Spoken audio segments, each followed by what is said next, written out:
Hey, I'm sure if you follow me on Instagram, you saw that the question that I put up was, what should I do for my next video?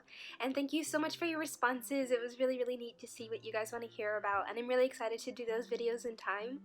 I was going to do a video on the calling to Thailand because that got the most responses.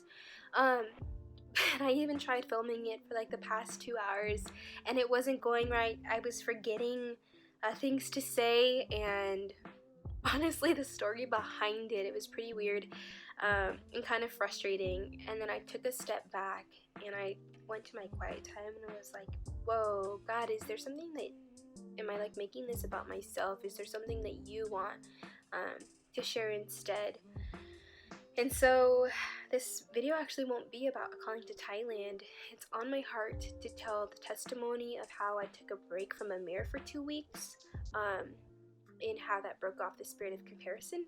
So if there's someone who needs to hear that, I'm really excited to share this because it wasn't in my plans to do so, and I hope that it reaches you. So when I was a sophomore in college, my church had done a fast at the beginning of the year, and it was a traditional thing. Now there's multiple fasts in the Bible, and basically what it does is you give up something in order to give that time back to the Lord. So let's say you give up food, and that time you would be eating, you would go spend time with the Lord instead. You pray about what you're going to give up, and our church had encouraged us to go do that. So I went into my quiet time and I prayed, God, what should I give up in this time? I had been expecting to probably go along with the food, maybe social media, but what was put on my heart was actually to give up the mirror for 2 weeks, and that really caught me off guard because it was such a struggle internally to think like, whoa, give up the mirror for 2 weeks. I decided to go along with it. My roommate at the time was she's so great. I had to tell her about it because we shared the mirror, and she decided to go on it with me, so it was a really cool 2 weeks of experience. But I remember that night that I had went home after the service, I'd put a towel over the mirror. In this time of 2 weeks, it was really hard.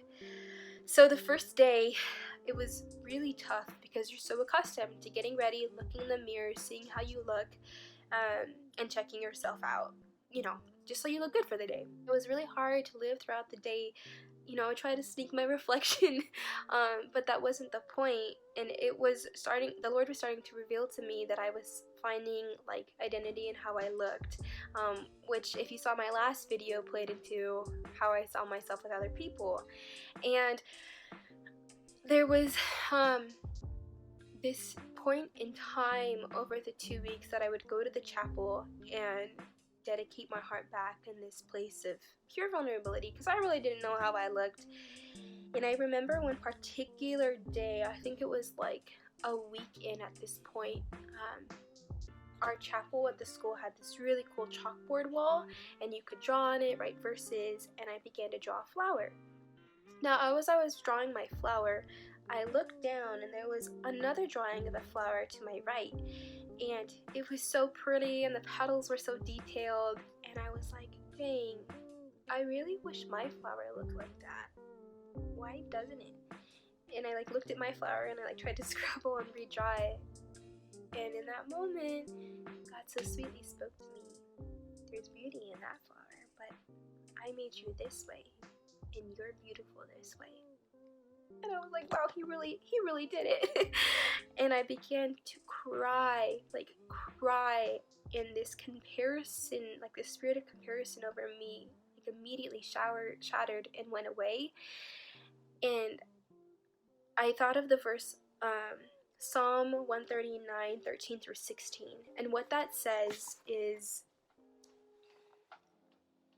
you made me all the delicate inner parts of my body and knit me together in my mother's womb.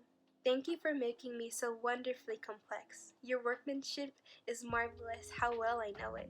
You watched me as I was being formed in utter seclusion, as woven together in my mother's womb. You saw me before I was even born. Every day of my life was recorded in your book. Every moment was laid out before a single day had passed. How precious are your thoughts about me, O God. They cannot be numbered. I can't even count them. They outnumber the grains of sand. And when I wake up, you are still with me. Got freckles? Wear 'em. you have wrinkles, wear them with confidence. You know, that's wisdom on your skin. And I'm pretty sure you're beautiful. Like, when your screen turns off after this video and it's all black and you see your reflection, smile at yourself. You know, that's you. Like, live with that confidence. So yes, 2 thumbs up. But you are fearfully and wonderfully made, my friend. Much love today with this video, and excited for the next one.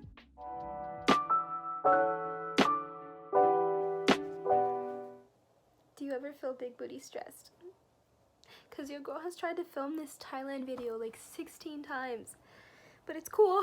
It's cool. Here we go again.